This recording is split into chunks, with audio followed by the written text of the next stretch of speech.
Thank you for your work. Thank you for your support. Thank you for invitation. Dear ladies and gentlemen, at the start of conference, every country usually shares its stance, priorities, whether officially, openly, or through informal talks with journalists, with partners. And this year, a country that was not even invited still made its presence known. A country that everyone talks about here, not in a good way. The night before Munich this year, a Russian attack drone struck the sarcophagus covering the ruined fourth reactor of the Chernobyl nuclear power plant. It was a modified Shahid drone, Russian drone, a technology passed on to Russia. Its warhead carried at least 15 kilograms of explosives. And we see this as a deeply symbolic move by Russia, by Putin.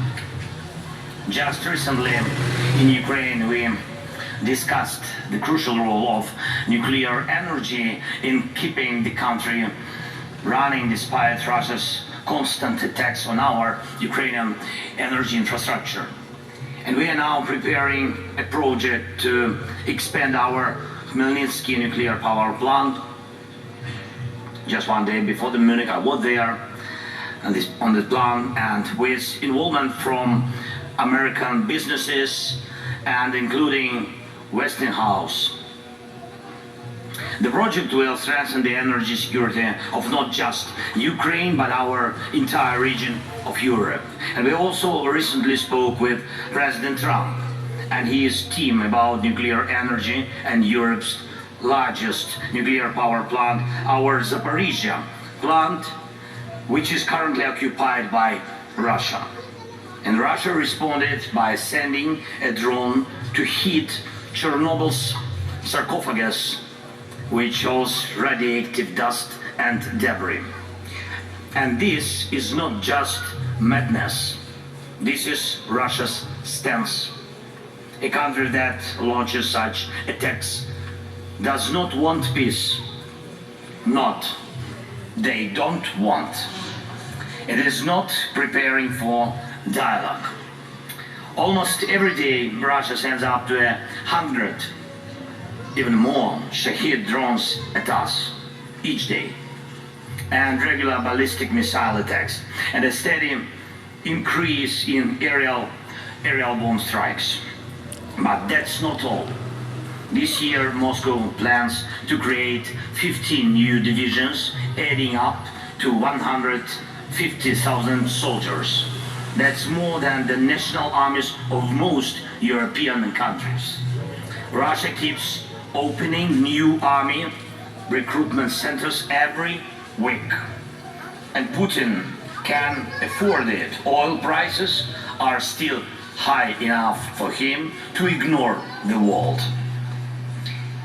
And we have clear intel that this summer Russia plans to send troops to Belarus under the pretext of training exercises. But that's exactly how they staged forces before their full-scale invasion to Ukraine 3 years ago. Is this Russian force in Belarus meant to attack Ukraine? Maybe. Or maybe not. Or maybe it's meant for you. Let me remind you, Belarus borders 3 NATO countries. It has effectively become a foothold for Russian military operations. According to both Putin and Lukashenko, Belarus now hosts banned weapons, medium-range missiles, and even nuclear arms. Putin clearly sees Belarus as just another Russian province now. And we need to be realistic. If someone is setting up a military launch pad, we need to ask, what should we do about it? And more importantly, what can we do before the next attack, the next invasion? Remember, there have already been provocations on the Polish and Lithuanian borders with Belarus, migrant crisis staged by Russian intelligence to store up chaos in Europe. But what if next time it's not migrants? What if it's Russian troops or North Korean troops? Make no mistake, North Koreans are not weak.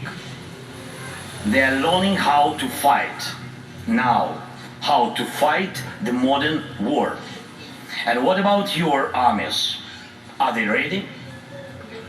And if Russia launches a false flag operation or just straight up with no insignia from Belarus, like how Crimea got taken in 2014, how fast will the allies respond? And will they respond at all? Yesterday here in Munich, the US Vice President made it clear. He said decades of the old relationship between Europe and America are ending. From now on, things will be different, and Europe needs to adjust to that. Ladies and gentlemen, I believe in Europe, and I'm sure you believe too. And I urge you to act for your own sake.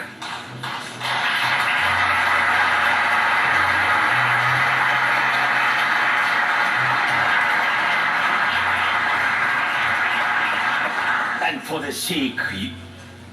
sake of Europe, people of Europe, your nations, your houses, your children, and our shared future. For this, Europe has to become self-sufficient, united by common strengths, Ukrainian and European. Right now, Ukraine's army, supported by global aid, thank you so much, is holding back Russia. But if not us, then who will stop them? Really? Let's be honest, now we can't rule out the possibility that America might say no to Europe on an issue that threatens it. Many leaders have talked about Europe that needs its own military, an army of Europe. And I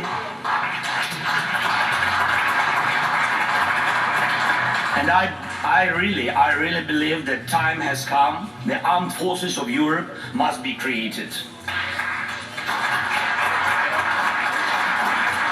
This is not harder than standing firm against Russian attacks, as we have already done. But this is not just about increasing defense spending as a GDP ratio. Money is needed, of course, yes, but money alone will not stop an enemy assault. People and weapons don't come for free. But again, it's not just about budgets, it's about people realizing the need to defend their own home.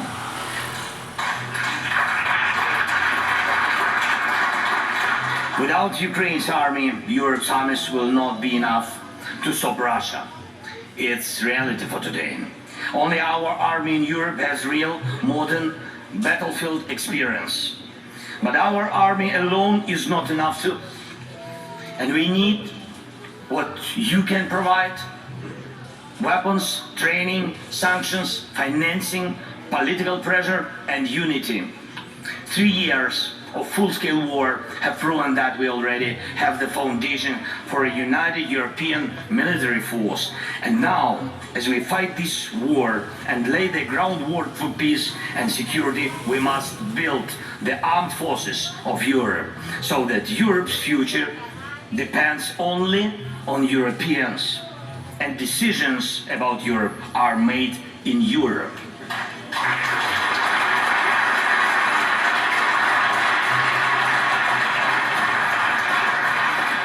That's why we are talking with European leaders and with the United States about military contingents that can ensure peace, and not just in Ukraine but across Europe. And that's why we are developing joint weapons production, especially drones.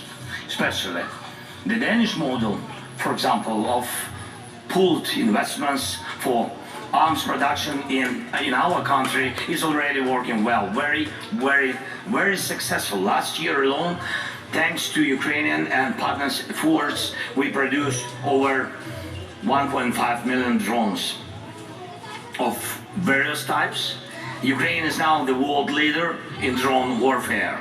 This is our success, but it's also your success, of course. And everything we build for our own defense in Ukraine also strengthens your security. And the same should apply to artillery, air defense, technologies, and armored vehicles. Everything needed to protect lives in modern war should be produced in Europe fully. Europe has everything it takes. Europe just needs to come together and start acting in a way that no one can say no to Europe. Boss it round or threat it like a pushover. This isn't just about stockpiling weapons. It's about jobs, technological leadership, and economic strength for Europe. Last fall, in my victory plan, I proposed replacing part of the US military presence in Europe with Ukrainian forces if Ukraine is in NATO, of course. If the Americans themselves decide to go that way, decreasing their presence, it's not good. Of course, it's very dangerous, but we all in Europe need to be ready. And I started discussing this even before the US elections because I could see where American policy was heading. But America needs to see where Europe is heading. And this direction of European policy shouldn't just be promising, it should make America want to stand with a strong Europe. This is absolutely possible, I'm sure of it. And we must shape that course. Europe must decide its own future.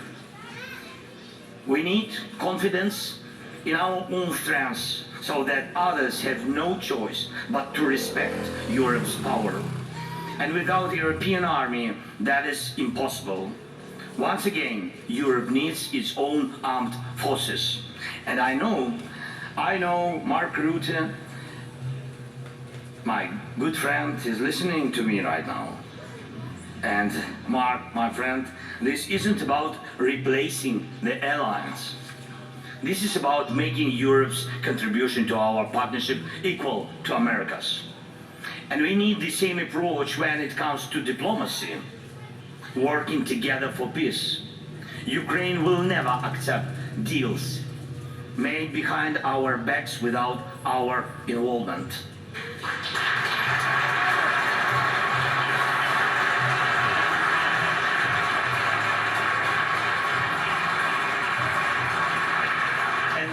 And the same rule should apply to all of Europe. No decisions about Ukraine without Ukraine, no decisions about Europe without Europe.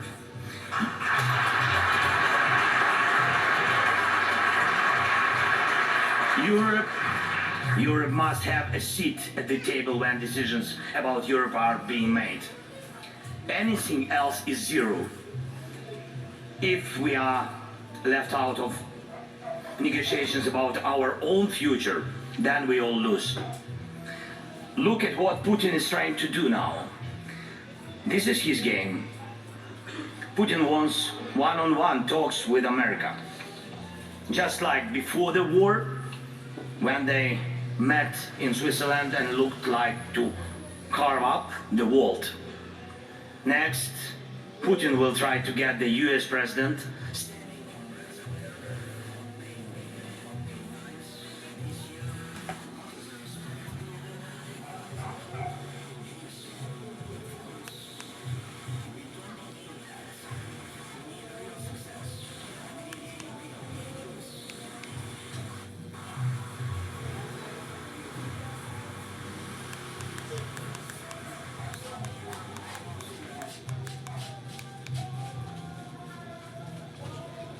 of a strong Europe, because President Trump doesn't like weak friends. He respects strengths. Next, some in Europe maybe frustrated with Brussels. But let's be clear. If not Brussels, then Moscow. It's your decision.